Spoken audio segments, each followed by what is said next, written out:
toutes et à tous, je m'appelle Arnaud Lemérour, directeur de la communication à Rennes School of Business. Hello everyone and welcome to the On-Frame Talking podcast from Rennes School of Business. Je suis ravi de vous accueillir aujourd'hui pour ce nouvel épisode d'On-Frame Talking, le podcast décalé de Rennes School of Business, et découvrir ensemble le parcours remarquable de nos diplômés.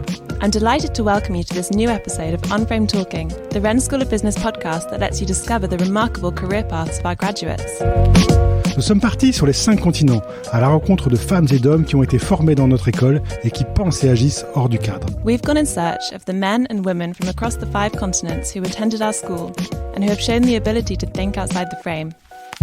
Entrepreneurs à succès, intrapreneurs intrépides, influenceurs étonnants et dirigeants atypiques défilent chaque semaine derrière notre micro pour vous raconter leurs aventures hors du commun.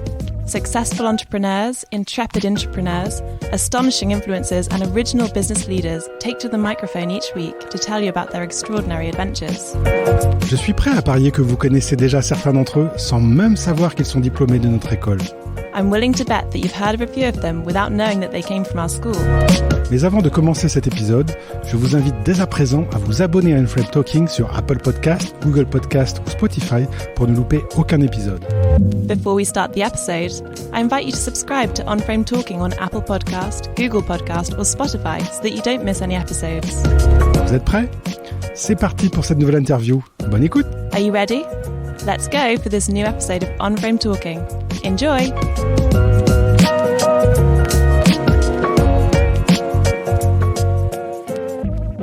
On-Frame Talking, c'est le podcast que nous réalisons à l'occasion de l'anniversaire des 30 ans de Rennes School of Business. Aujourd'hui, je reçois Margot Campard, basée à Luxembourg, chez Ferrero, le siège mondial de l'enseigne d'agroalimentaire. Bonjour Margot. Bonjour. Alors, diplômée de l'école. Alors, vous savez, à l'école, on a rencontré des alumni dans l'entertainment, dans les médias, dans le digital, quelques-uns dans les RH, et c'est votre cas. Qu'est-ce que vous faites précisément chez Ferrero aujourd'hui ? Alors, aujourd'hui, chez Ferrero, donc je suis ce qu'on appelle HRBP, Human Resource Business Partner, qui est une traduction anglaise de responsable RH, si on veut faire plus simple. Et je suis en charge des populations vente, trade marketing, au niveau du groupe, donc tout ce qui est développement des différents canaux de distribution, e-commerce, etc. Voilà, à l'international. À l'international, vous savez que c'est l'ADN de l'école, l'international. Ça vous a concerné très tôt à l'école ? Oui, tout à fait. Et en plus, rejoindre Rennes School of Business post-bac, puisque j'ai intégré le programme bachelor dans un premier temps. C'était une volonté de ma part d'intégrer un parcours international post-bac et c'est vraiment concrétisé sur le terrain puisque j'ai eu l'occasion de partir en échange aux Philippines, en Russie, donc des pays très différents et de passer aussi du temps sur le campus de Rennes. Donc l'international a toujours fait partie de mon parcours. Alors on précise, Rennes c'est la France, donc bien par sûr. rapport aux Philippines.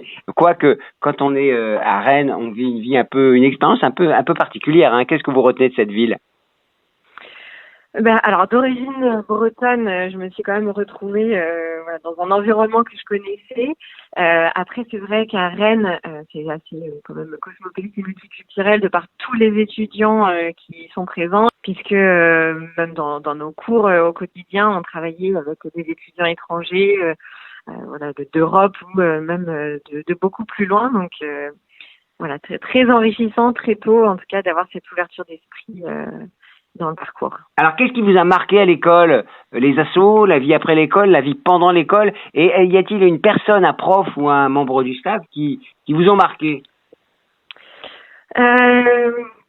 Beaucoup de choses m'ont marqué, évidemment, quand on sort du lycée et qu'on arrive dans une telle école, on en prend plein les yeux, si je puis dire. Après, je me souviens très, très bien de mon premier cours en amphithéâtre avec des professionnels qui interviennent où là, on se dit, c'est parti, je suis à l'aube de ma vie professionnelle et ça va être complètement différent à partir de maintenant.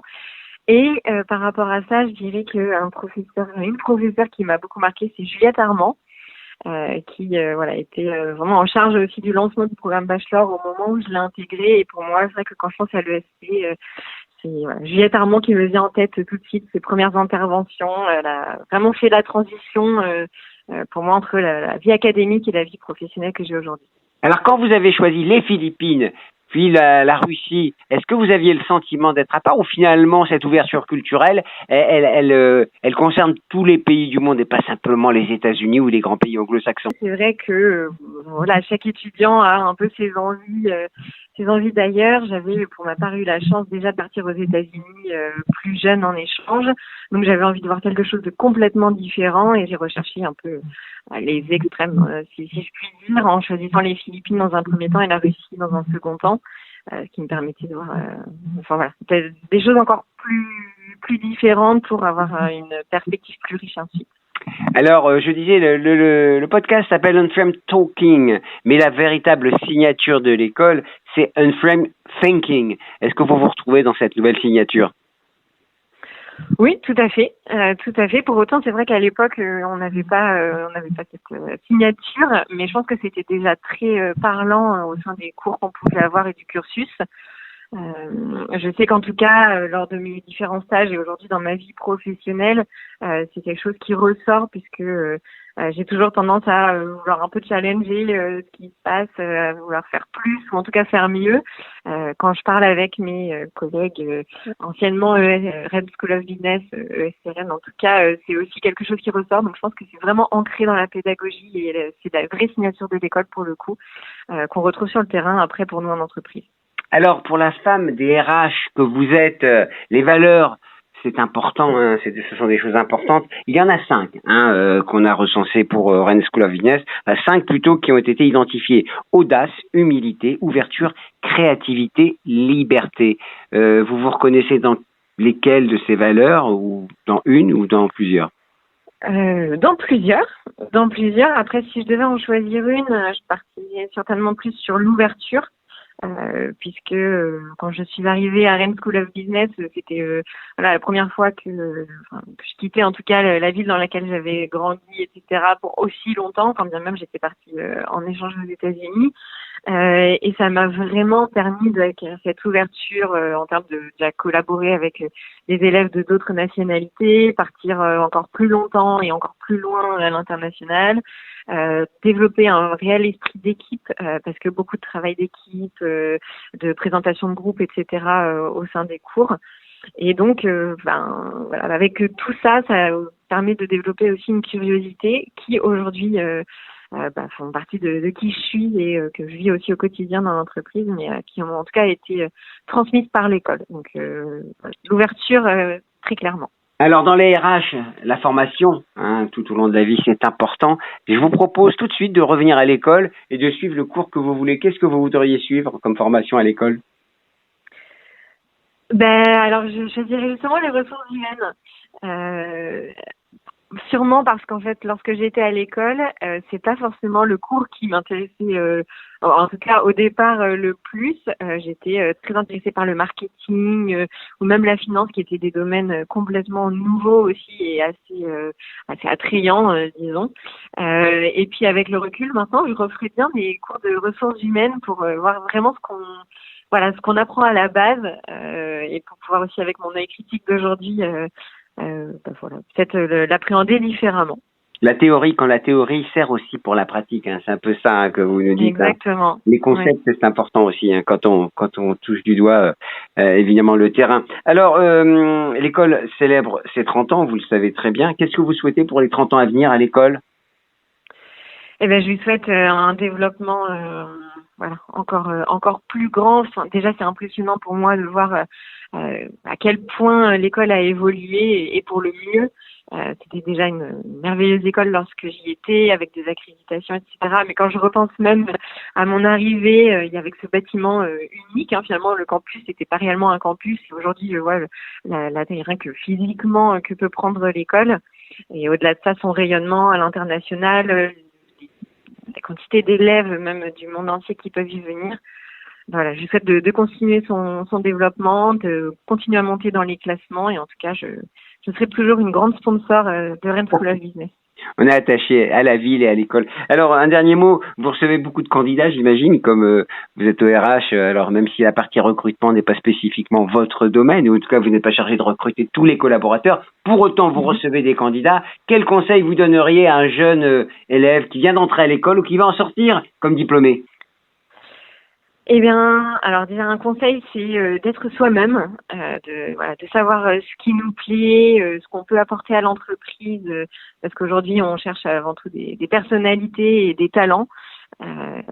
Voilà, savoir faire un travail sur soi, et ça, Rennes School of Business, je pense, c'est très bien aussi pour apprendre à se connaître. Les échanges à l'international permettent aussi beaucoup de se connaître, donc bien mettre toutes ces choses-là en avant et capitaliser au maximum sur les expériences en entreprise qui sont très très riches et qui permettent vraiment de savoir aussi ce qu'on veut faire, et une fois qu'on arrive en entreprise d'être opérationnel avec justement cette capacité à penser hors du cadre. Et puis on peut leur donner comme conseil d'aller frapper à la porte de Margot chez Ferrero, on sait jamais. Hein. Absolument, ils sont tous les bienvenus. Ils seront bien reçus, j'en suis sûr. Merci beaucoup Margot. Je sais que vous rentrez de congé maternité, on vous souhaite plein de bonheur. Avec le petit bijou qui vient d'arriver, et puis plein de bonnes choses. Merci beaucoup, c'était un plaisir. Au revoir. Au revoir. Un grand merci, chers auditeurs, pour votre écoute. Thanks for listening. Cet épisode vous a plu? Alors abonnez-vous à Unframed Talking sur votre plateforme d'écoute préférée et laissez-nous une note et un commentaire pour partager au maximum notre émission au plus grand nombre. If you enjoyed this podcast, please like, comment and subscribe to Unframed Talking on whatever platform you use to listen to your podcasts in order to help other people discover the series. Je vous donne dès à présent rendez-vous sur le site internet dédié aux 30 ans de l'école pour découvrir des portraits d'invités au parcours remarquable. You can visit our website dedicated to the school's 30th anniversary to hear more about other members of our alumni with remarkable careers. Très bonne journée ou très bonne soirée selon votre longitude, et à très bientôt avec un nouvel épisode de Unframed Talking par Rennes School of Business. Have a great day, or a great evening depending on from where you're listening, and see you soon for the next episode of Unframed Talking by Rennes School of Business.